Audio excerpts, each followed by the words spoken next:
Hi, Chris McClune here with Fire Apparatus and Emergency Equipment. Welcome to this episode of our podcast. Today, I am going to be going over a blocker truck with Chief Les Stevens here. He is the Chief of Department for the San Marcos, Texas Fire Department. Chief, thank you for sitting down with me. Hopefully, everyone remembers seeing this back in November. We ran an article on it, and I really wanted to get you on the podcast here, Chief, because to me, we're all familiar with blockers at this point. I mean, I'm sure there are some departments that may not be, but for many of us, we're familiar with blockers. But this was a unique one to me. It was unique because a lot of times we have seen pumpers being repurposed or some purpose-built trucks that have the attenuators on them. Some of the pumpers have attenuators on them. So there's a variety of things out there, but this is the truck that we are going to talk about today. This is Blocker 4. And Blocker 4 is an aerial that has been repurposed. So we're going to get to that in just a second. That's the truck we're talking about. But Chief, could you just talk to get us started here? Could you talk about the department's blocker program overall? Kind of if you've read the article, we know that as I recall, it got its inspiration from Irving, Texas, which was I think the first department in Texas to have this type of program, and you based it on that, if I'm remembering it correctly. So take me through that process. Absolutely. Yes, we got our idea from Chief Victor Conley of the Irving Fire Department. Was the first one that I know of in the country that did purpose-built blocker apparatus. And he began retiring or using retired engines from their fleet to serve as blockers. And unfortunately, he's had quite a few of them hit, but those have been successful outcomes, and that the people working downstream weren't struck as a result of that. And so we decided that this was a program we wanted to start here. Unfortunately, born out of a little bit of tragedy, one of our police officers was struck while operating on the interstate and had to have her leg amputated. Another police officer was struck removing a piece of debris from the roadway and suffered a traumatic brain injury. So we had a couple of examples to hold up of what could happen. We had a ladder truck hit early on in my time here back in 2009 or 10, and we knew the significant amount of damage that could be done when another large vehicle hit even an aerial. And we had the benefit of the experience of Chief Conley and others who had done this before us. And so when we started looking at this, the engines seemed like a great idea. This seemed like taking a great idea and making it even better. And we did that by the overall length of the vehicle, the weight of the vehicle, the points of contact with the ground, obviously a whole entire other dual axle in contact, plus the weight and the low center of gravity offered by the torque box of it being an aerial. So we were fortunate when we started building this. We were able to find this. This one is a 2001 Pierce. It was a 100-foot ladder truck. Had been retired from another organization, and we were able to acquire it and use it as the base for this vehicle. So talk me through that. So talk about Blocker 4 itself. So you mentioned it's a Pierce. It's a rear mount 100-footer. Looking at this picture, obviously there is no aerial on there now. Was it a Quint? If I remember right, it was a Quint, right? So there was there was a pump. Talk Still to me is. about. Oh, is it okay? Yep. Talk to me about what you needed to do. Your department removed the aerial part of it, correct? We did. The Metro Fire Apparatus, we partnered with Metro Fire Apparatus out of Houston. You see their logo there on the picture as well. We partnered with them for the upfitting, and we spent quite a bit of time actually researching this and trying to get it right. The aerial was removed by Metro and just recycled that for metal. That gave us the high mounting points you see for the two aerial boards and the command light. We just put plate up there to mount those so that they could be secured. We stripped everything else off of it, but we did keep the pump for weight. We kept the torque box for weight. We welded the outriggers up and in, and removed all of the hydraulic systems, so we won't be plagued with any kind of hydraulic leaks. We don't ever plan to use those. So we've secured those in a way that they won't be part of a future problem or maintenance issue. And then we went to work with commandlight. They had never built two arrow sticks that operated in one configuration. To say that they're controlled by one controller, and whatever the angle is of one is the angle of both. So once we position it for oncoming traffic, they can see both arrows at the same time from anywhere around the vehicle. They can be positioned depending on which way the vehicle is facing. They can be positioned accordingly. We also did some research on the orange and white hash mark. That is actually in the state of Texas. That is the symbol approved by the state of Texas for a road closed ahead barricade. And so that is something that our drivers are familiar with. As you can tell, the arrows down the middle indicate the direction we want traffic to go. So the truck is positional. It has to be positioned correctly, depending on whether we're blocking in this way with the cab to the left, or in another situation, possibly the cab to the right. And then we updated the emergency lighting. One of the things that I've long been a fan of, and it's caught on around our state, is the green LEDs. These were started by the equipment maintenance shop in Garland, Texas, by a gentleman there named Steve Polk back in the late 90s, early 2000s. Steve put these on a BC apparatus that I was assigned to, and it didn't take long to realize that he was onto something. Green, as it turns out, is the spectrum of light that the human eye is most attracted to. And especially on bright sunny days here in Texas, on interstates where there's a lot of open road ahead of you, we found these green lights to really be effective at getting oncoming drivers' attention while also not blinding them. And so we have these on all of our emergency vehicles. We have one up high and one down low on all four sides. So we continued that on this blocker apparatus as well. And then the equipment that's carried on it is very, very minimal. I think you have a picture of a suitcase generator that runs. Yeah, that runs all of the message board, the arrow boards, and the command light if necessary. And then other than that, there's just some very minor tools and equipment. We don't want this truck jumping other calls. We want this truck in service to go out and block for our frontline apparatus and to protect our crews. And so we didn't want to put a bunch of equipment on it where it could jump an EMS call and then not be available for its intended purpose. So you mentioned a little bit in your description there about sort of taking that original blocker truck concept and elevating it a little bit. And the idea was you were doing that by using an aerial. You touched on a couple of things, the lower center of gravity, the length. But, as you were researching this, was there something along the way that really made you decide on the ladder truck versus the pumper? Yes, sir. Yes, sir. The overall length, I can block 3+ lanes effectively with this. An engine can block 2+. I have the additional weight. I also have the additional physical presence. As you can see, that picture illustrates it pretty well.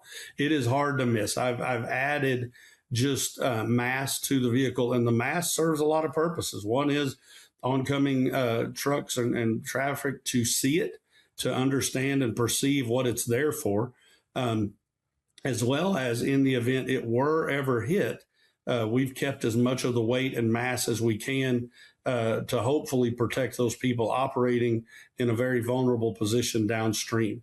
So that was kind of our thinking. I've seen a lot of the trucks with attenuators, and I don't want to knock those, but I just don't have the staff to send out, to block what I can block with one person would take 3 of those attenuators. The attenuators are designed to be hit within about 15 degrees of dead, a 90-degree angle.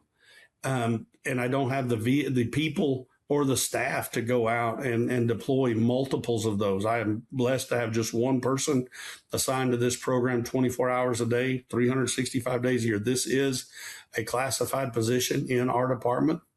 It was authorized by the council and the city manager and funded to be a 24/7. We pay overtime to fill this if needed. And so I wanted to be able to do the most good with the least amount of people. And we felt like this truck did that for us. So talk about that a little bit, about the staffing of it. So there's one dedicated person on this truck, 24/7, or however the shifts, Yes. It's always going to be staffed. What does that person do, if anything, like when it's not in service? Because I mean, I don't know how often the truck runs. Maybe it is very frequent, and you can mention that as well. But what is that? Because it's great because you're not pulling someone from another rig in the station to staff this. So you're not taking personnel away, from those other tactics that need to be performed. But what does this person do, the rest of the time that they're manning this, staffing it? Excellent question. So this is a program, as I mentioned, we had experience with having 2 police officers hit. So this was a program the police chief was fully supportive of. Stan Standridge is our police chief, and our city manager, Stephanie Reyes, as well as our council. It's a program they were supportive of and did actually add 4 additional positions, 1 per shift plus 1 relief person, so that this is an addition to our minimum daily staffing across all 3 shifts. This is something that is staffed all day, every day, around the clock. And if overtime is needed to fill that position, it is authorized to do so. So it is always in service. If it is ever down for repairs or maintenance, we'll grab a reserve engine for the time being and use it, but we'll get to it a little bit later. We're actually about to build another one of these, much like this one, so that we'll have a backup all the time, just like this one, to be used in that case. But this runs currently out of Station 4, thus the Blocker 4, which is near the interstate, somewhat midpoint of our city. It responds on all major accidents on Interstate 35 or on the access road, and can be requested by any of our station officers for any other responses where they deem it, would be useful or beneficial. It also has the ability, once the scene is cleared, as far as emergency response, we'll clear up those frontline engines or trucks and leave this if there's a protracted incident, or the police need to do an investigation of a possible fatality accident, something like that. We only tie up this piece of equipment and 1 person rather than a frontline piece of equipment with a crew of 3 or 4. And so it's got a lot of benefits to us. We've been very specific not to assign a lot of ancillary details or duties to this position. We want this available to respond immediately in the event of an accident on our interstate. It traverses our city more or less north-south, and is a fairly busy roadway. This truck has made, some shifts it won't make any. I saw yesterday, it looked like it made 4 calls yesterday alone. So we don't want to add a bunch of stuff. We want it to be able to respond in a very timely manner. If it doesn't arrive, based on the research we did initially and some of the stuff we learned from Chief Conley and others, if these aren't on scene within 3 minutes or less of the first arriving apparatus, a lot of times the accident's already happened that we're trying to prevent. And so we have to get there quickly. And that was one of the things that we learned about trying to cross staff it from another vehicle, or possibly a civilian position from somewhere else in the city, like Fleet or something. They just can't break loose and respond instantly when the call goes out like this truck can. And so to lend itself to the utmost effectiveness of the program, we wanted them to be able to respond immediately, 24 hours a day, and that's how it's staffed. Once on scene, basically you could pretty much park it and walk away. Does that operator then join the crew that is working the accident at that point, or do they generally stay with the truck? How does that work?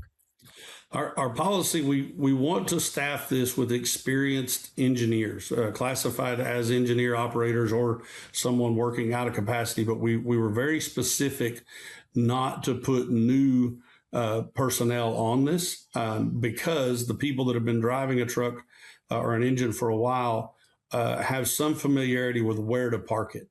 As far as it approaches an overpass, we want to be just prior to the crest of the overpass for maximum visibility. If we're in a long straight run, we want to be mindful of that and position it, 5 or so truck lengths back, so we create space if it is hit for any movement of this vehicle or whatever happens after the accident.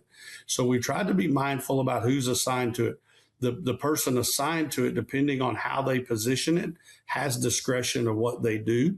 Obviously, if they were positioned like you see the truck here, obviously be pointed away from us, but where the driver's door is toward traffic, we would like for them to get out of that vehicle. They can go up and seatbelt themselves into the vehicle upstream.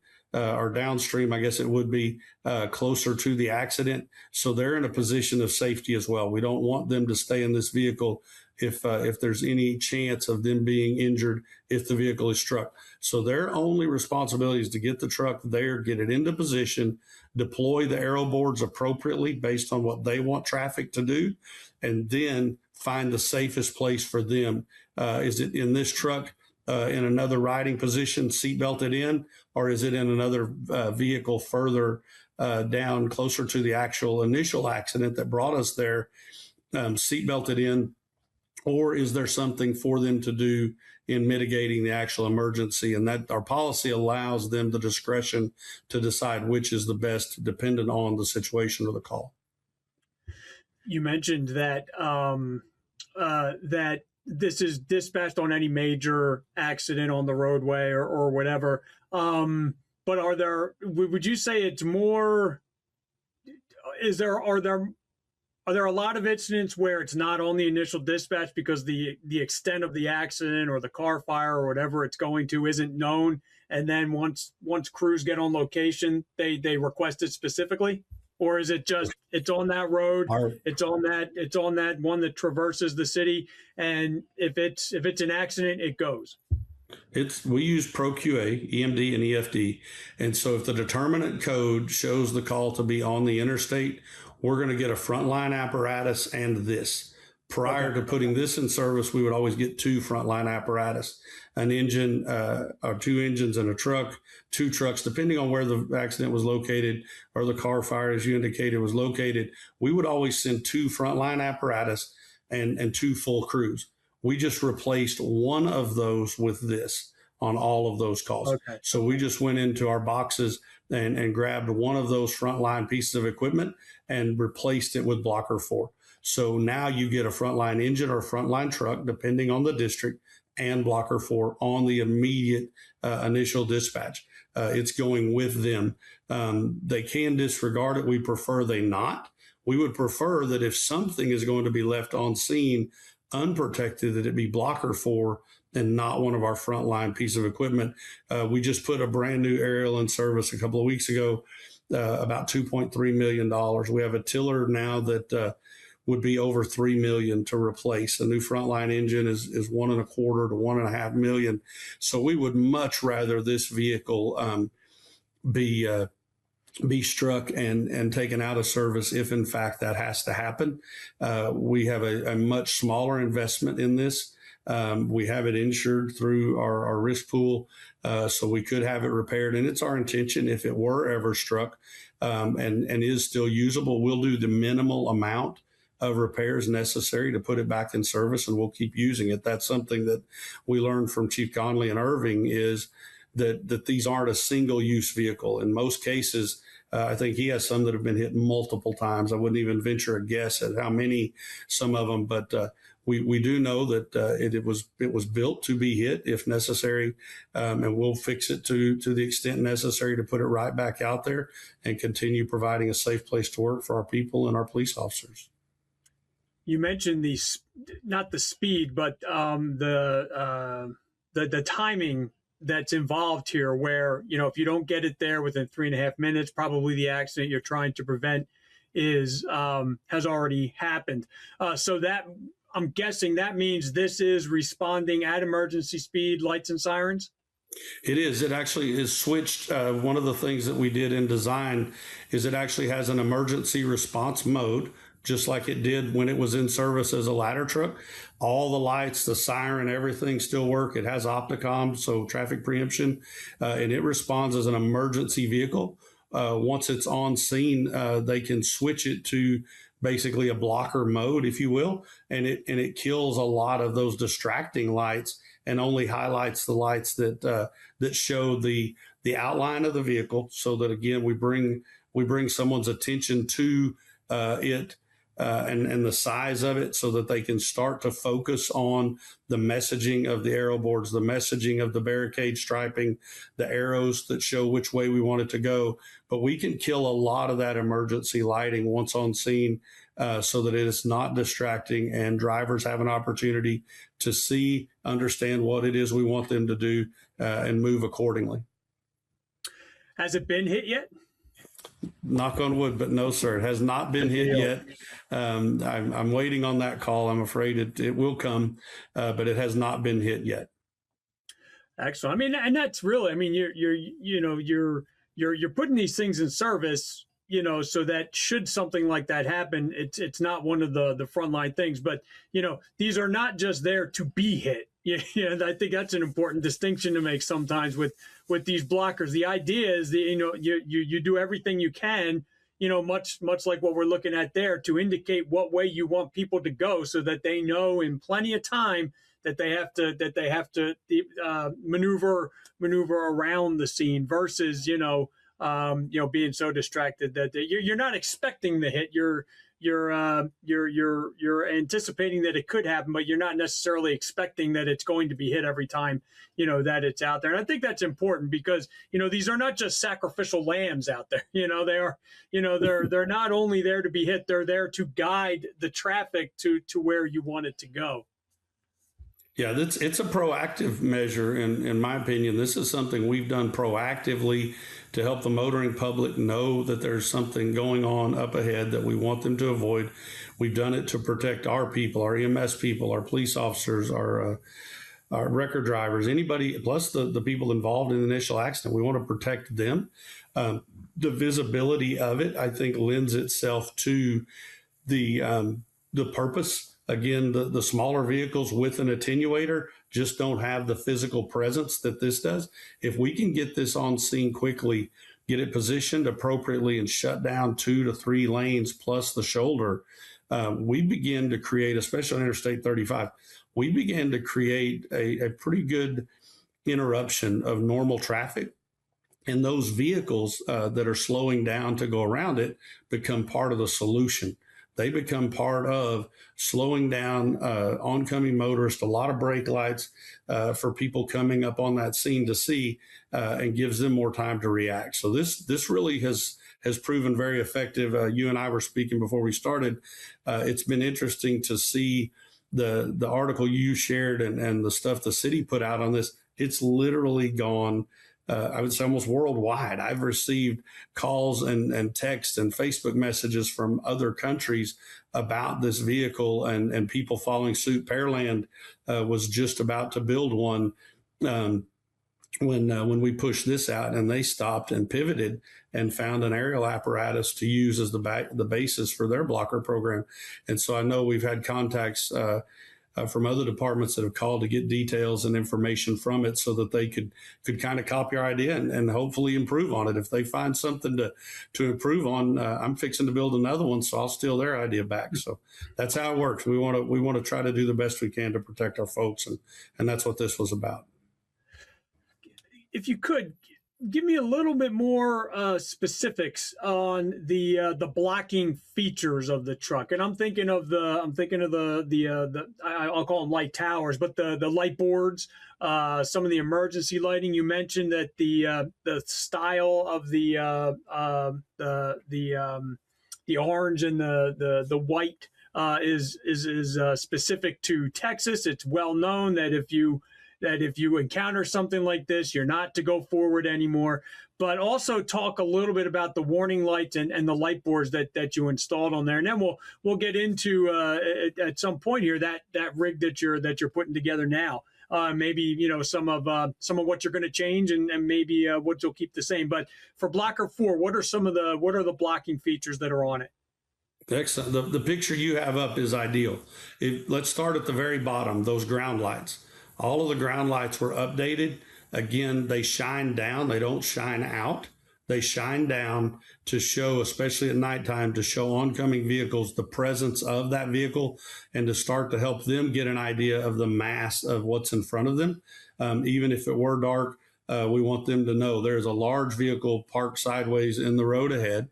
And then as you continue up, it's retro reflective. This picture somewhat shows it. What we found was we took this with static headlights, just headlights from a couple of pickups shining on it. But as multiple vehicles are traveling around this, all the other vehicles get the benefit of the headlights coming into contact with, and the retro reflective of that orange and white striping changes colors pretty good. It pops really well when there's a lot of cars having to maneuver around it. So we have that striping, again, taken straight off of the barricade striping that is used here in Texas to show that a road is closed. And then the arrow, we put the little hash marked arrow there again, just to reinforce which direction we want them to go.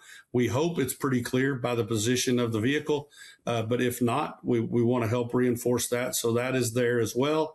And then the slow down, large sticker up high, slow down, and the large white arrow, again, all retro reflective, emergency striping like we're all accustomed to on our frontline engines and trucks. The back has the chevron and the hash mark. Again, they're going to see that regardless of how the truck is positioned. They're going to see that. We want them to see that. We want them to see that is the edge of the vehicle. And then we get up top. The two arrow boards in Texas, there's a program called HERO. It's run by TxDOT, the Texas Department of Transportation, and they use these same arrow boards on those HERO trucks, and they will deploy when there's an accident. Sometimes they get there before we do. Sometimes, we can call them or they respond on their own. But this is something that our public traveling up and down the interstates here in Texas are familiar with seeing these arrows. What we worked with Metro Fire and Command Light to do was to basically pair these two together so that there's two of them operating all the time. They're at the exact same angle. The flash patterns are consistent, so it shows right to left or left to right, and that they're actually flashing in a way that helps the public, again, understand from a distance what we're doing. Again, by using an aerial, taking the aerial off and putting plate up there to mount those two, we got them up very, very high. These are visible from a long distance away. They're visible over the roofs of other vehicles. Obviously, if you're behind a box truck, you won't see them, but hopefully the box truck will, and they'll slow down, and you won't have a choice but to slow down as a result of that. But the idea was that they would be visible from an extended distance.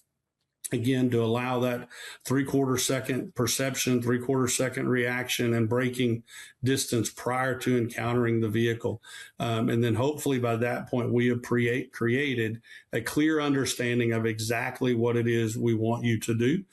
This shows it again with a lot of the emergency lights turned off, so they're not blinding oncoming motorists. They have an absolute clear opportunity to see the vehicle, to understand what it is we want them to do, and to slow down and move around the vehicle safely, that's our hope. And you said that the two arrow boards, they are synced together, and there's one they're both, you set them both up at once. They are. Whatever you set up with one, the other one follows it. And that okay. We were the first to work with Metro and Command Light. It was one of the more difficult pieces was the actual programming to get all that to work together. But now, again, and our thought was, hey, we'll take one for the team. We'll work through this with Command Light and Metro Fire to get it lined out where two of these could be paired together or synced, as you said. And once that technology is developed, once the programming is done, then it's easily replicated by us or other departments in the future that want to do something like that. I wanted to talk about the equipment that you have. You mentioned it's a limited amount of equipment, which is by design. You also talked about this generator. Now, what this is not an onboard generator. It's not like a PTO hydraulic a generator. So there is a finite period of time that it will run on a tank of gas. What have you found is kind of like, I guess, your average running time if it has to sit there for a while? It can run for hours on its own tank of fuel, but there are fuel cans on board the truck where we could refuel it, and all of our frontline apparatus carry additional fuel cans. So if this were ever on scene for a period of time that it expended the fuel carried in the generator plus its onboard supplemental fuel cans, any apparatus we have would be capable of refilling the generator.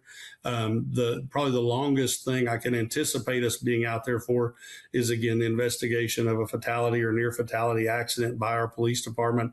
And that's where that command light, that LED command light comes in, is we would deploy it to light up the scene for them rather than sending out a frontline apparatus or our heavy rescue just to provide scene lighting. We can leave just this one vehicle with one person on it to take care of that need for our police department, provide a safe workspace, well lit workspace for them for an extended period of time. But we could be self-sufficient out there for several hours the way it's set up. And again, any apparatus, if the need arose, any apparatus could go by and top this off with fuel that's carried on all of our frontline equipment.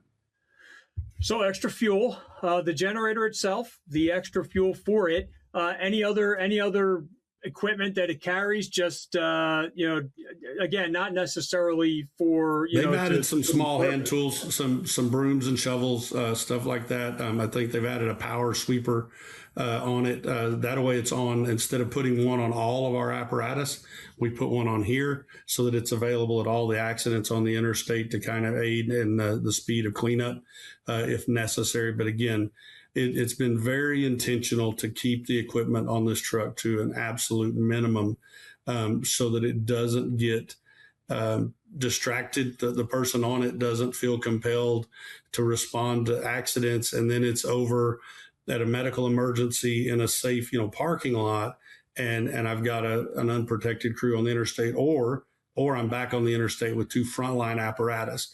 The one we did have one truck hit. It was also a 100-foot platform.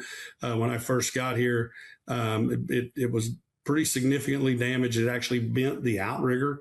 For those people familiar with the metal that those are made of, that tells you a lot about the impact. Unfortunately, the vehicle wasn't totaled. It was out of service for over a year for repairs. It had to be trailered back to the manufacturer, disassembled, and all the parts built, almost like building it from scratch in a way. And we were without that frontline piece of equipment for well over a year. So our hope is that by using a decommissioned piece of equipment like this, that we won't have to face that again with a frontline piece of equipment. If something is going to be hit, it will be this. And soon, if this is out of service, we hope to have another blocker just like this as a ready reserve for whenever this is down for maintenance or repairs, or in the event it is hit and has to be out of service for an extended period, we'll have another truck ready to go. Where's that stuff carried? Do they basically just use the old ladder tunnel, ground ladder tunnel? All the compartment space is still usable. Again, most of them are empty, so there was plenty of space. And you don't know which side you're going to be deploying on because you don't know where the accident is that you're responding to next. So they just have to be careful when they retrieve it if they need it. But all of the compartment space was available because we didn't keep any of that. We didn't keep any of the complement of ground ladders, anything like that on here. So there's storage space all the way around. Okay, well, you've mentioned it a few times here. Let's talk about that next blocker that you're planning here. So you sent me this picture. Is this this is the one? This is the one you're buying again? It's a used piece? It is. This I think we knew we were on to something early, but when the Friendswood Fire Department, the president of their organization is Jennifer Maxwell. They were retiring this vehicle, had ordered a new one, just received it a couple of months ago. And she contacted us and said, hey, we would really like, she knew I was in the market for another one. And she said, we'd really like to sell you this truck. We're retiring it. I think it's exactly what you're looking for. This is a 2000 Pierce. The one we've been looking at, the Blocker 4, is a 2001. This is a 2000 Pierce, 100-foot platform.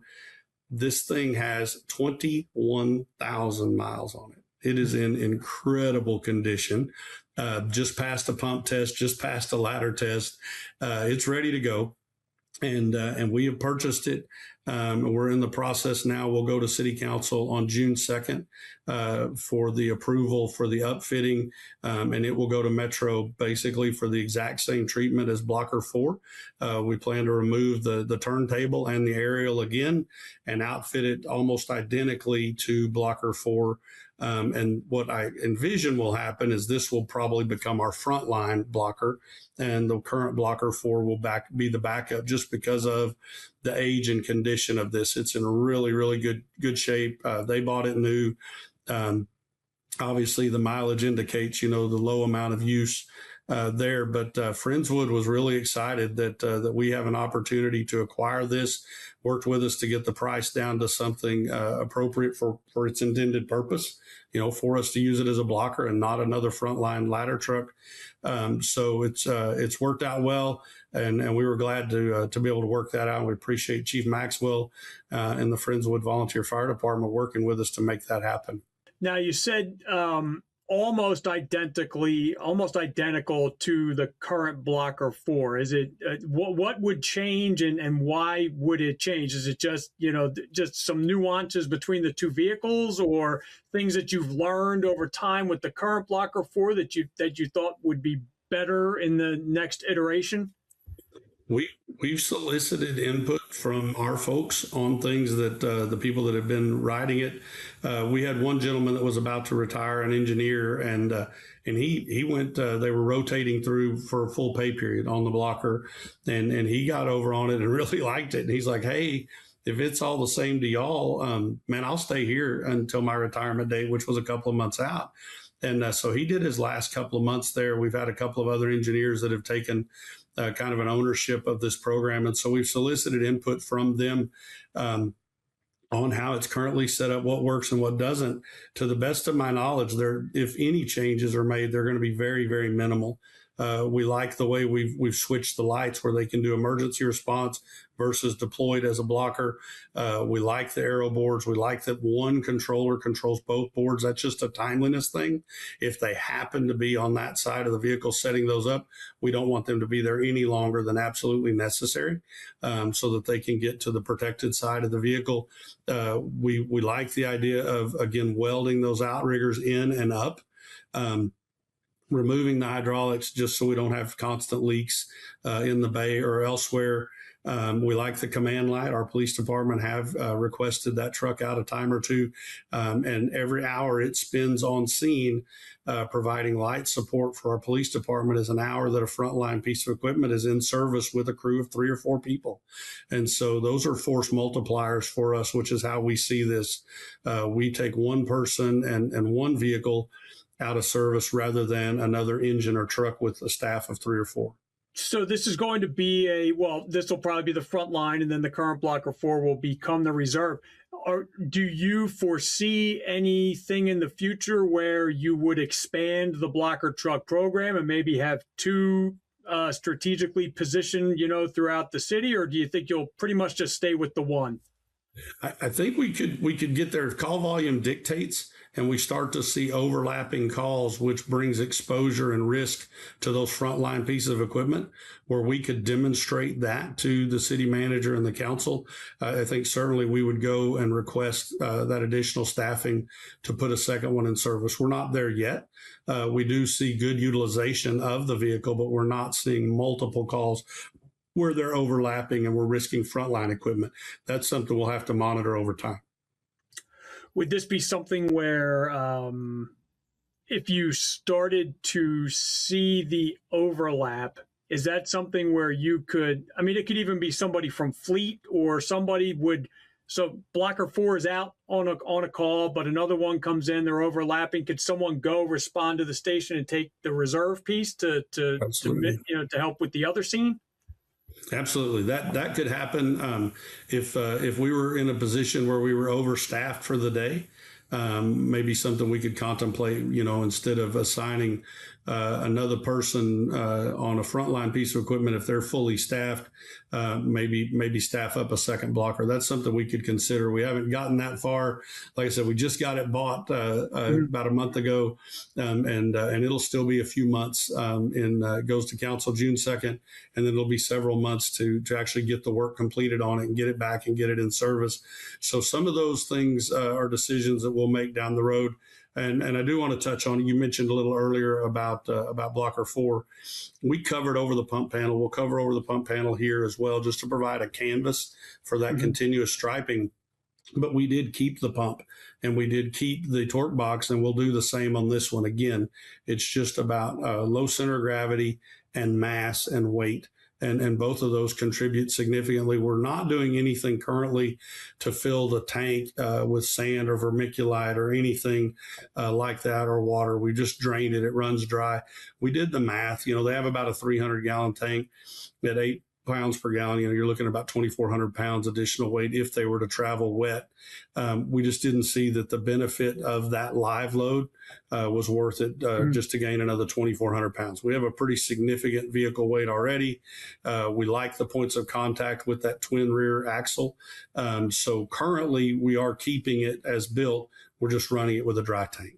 Well, Chief, thank you very much for sitting down with me today. It's a very purpose-driven vehicle. It's any of the modifications. Obviously, there's been a lot of thought and research put into how to outfit this. Obviously, best for your department's operations. Absolutely.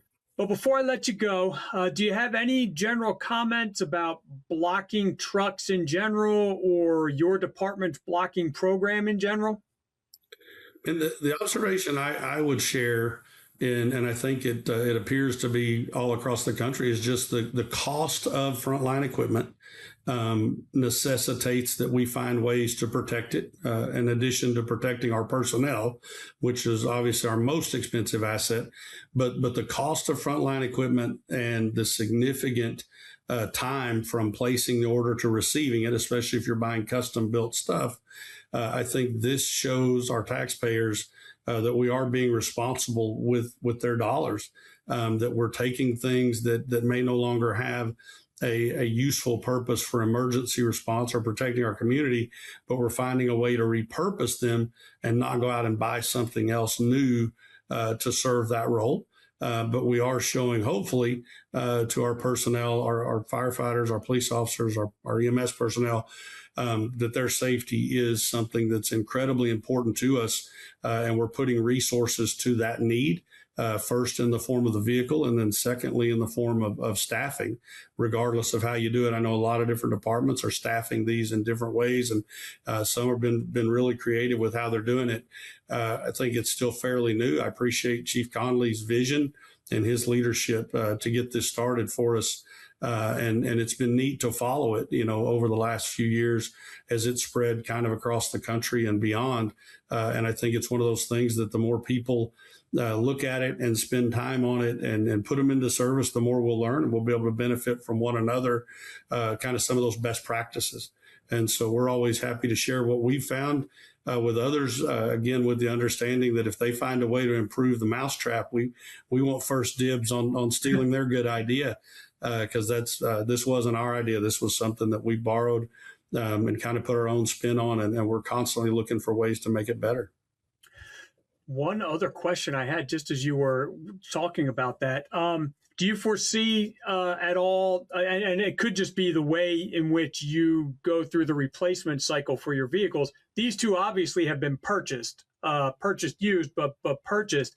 Do you foresee at some point, as you take a ladder truck out of service, repurposing it in this way, or do you think it's always going to be something where you go out and kind of search the used market a little bit?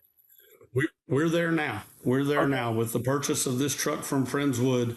We are now in a position that the San Marcos Fire Department, as we retire, they'll be frontline and then reserve trucks for our emergency response use, and then they can be retired into service as blockers in the future.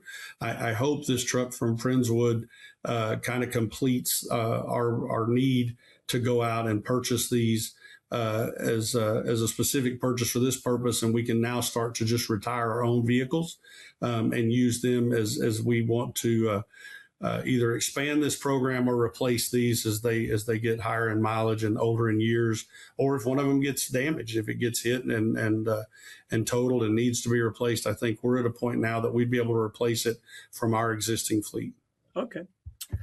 Well, Chief, again, my thanks to you for sitting down with me. It's taken us a little bit to get the timing right, but I'm really glad that we had a chance to sit down and just talk it through, and maybe you got a chance to talk about the next evolution of your blocker program. So again, my thanks to you for sitting down with me. If anyone has any questions for the Chief, let me know. I will get them to him, and then he can answer you. But there's a lot of different ways to approach these blocker programs, a lot of different types of vehicles that you can decide to go with.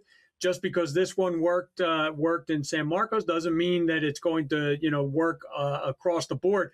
Although I definitely think that just the length of the vehicle itself really does lend itself to those highway multiple lane accidents or emergency scenes in general. So let me know. I'm at chris.mcclune@clarionevents.com, and I will make sure to get those questions over. If you have a topic you'd like us to talk about, please, again, let me know, chris.mcclune@clarionevents.com.